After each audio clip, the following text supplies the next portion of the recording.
Okay, so in the last video, we saw that the Tsar ended up losing his throne, and a new or provisional government was created led by a man named Alexander Kerensky. But then Kerensky and his new government make a mistake by announcing that Russia will stay in the war. And while this is going on, a new political force was rising in the major cities called the Soviets, the Councils of Workers and Soldiers.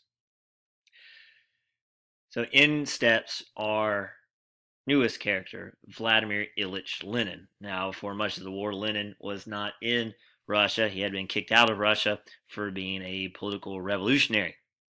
And during the war, the Germans actually tracked him down and helped him get back into Russia because they knew if they released him inside Russia that he would cause political turmoil, which is exactly what he did. He takes the political party known as the Bolsheviks and turns them to a radical communist party dedicated to violent revolution.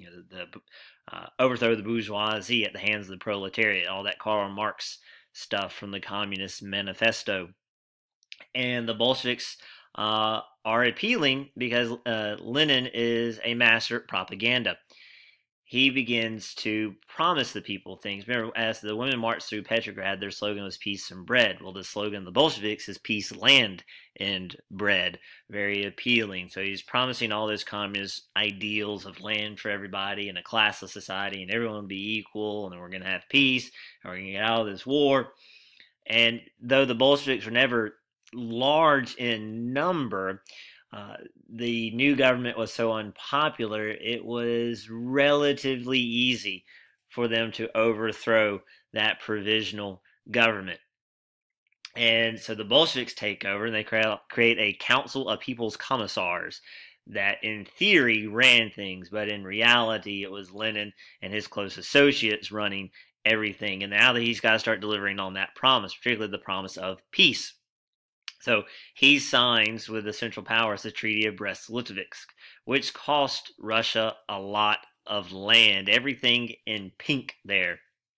Basically where modern-day Estonia, Latvia, parts of Lithuania, and modern-day Ukraine is, he had to give that up. Now, in Lenin's mind, this was okay for two reasons. One, he had to deliver on the promise of peace. He had to, or he's just going to be like Kerensky.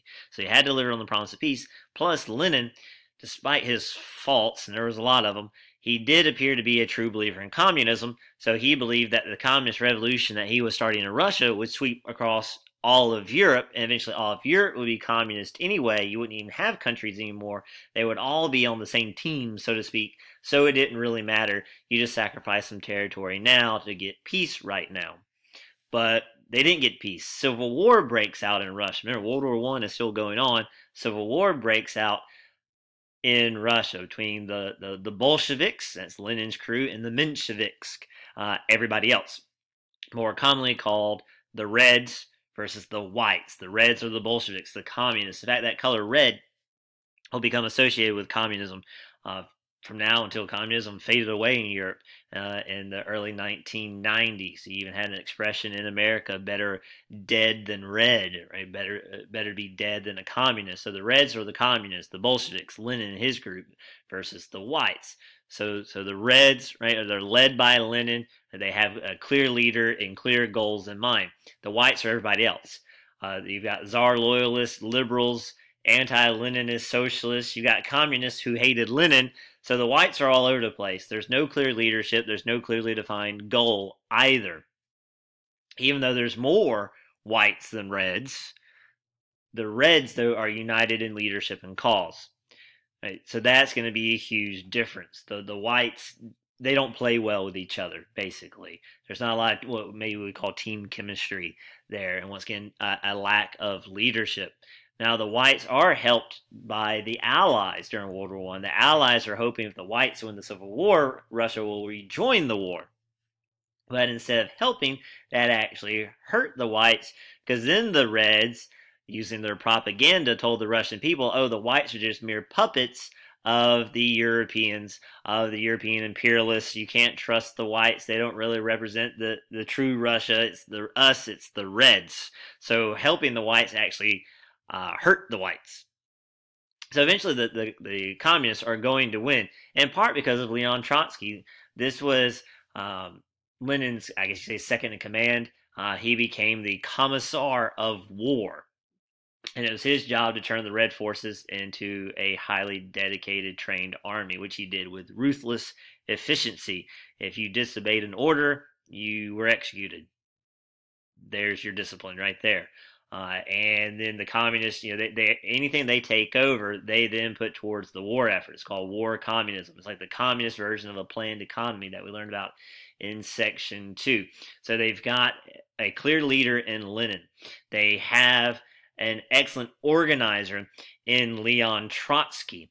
They are able to allocate all their resources effectively because of that clear leadership.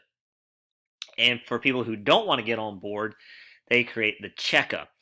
This is the secret police. Now, secret police is not what it sounds like. The job of a secret police is not to keep secrets. The job of a secret police is not to go after regular criminals like a robber or a jaywalker or whatever. The job of the secret police is to go after anyone who does not support the government or whoever's in charge.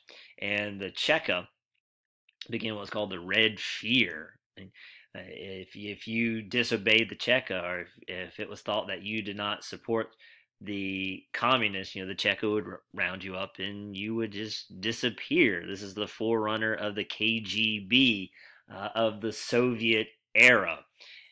And once again, the whites having help from foreigners actually hurt them because the Russians or the Reds were able to turn that into propaganda, saying that the whites are just being controlled. They're puppets of outsiders. So between having a clear leader in Lenin, clear goal, communism, an excellent organizer in Leon Trotsky, able to allocate all their resources because of war communism, and force people to get in line or die because of the Cheka, the secret police, the Reds are able to win and defeat the whites, even though the Reds were in the minority.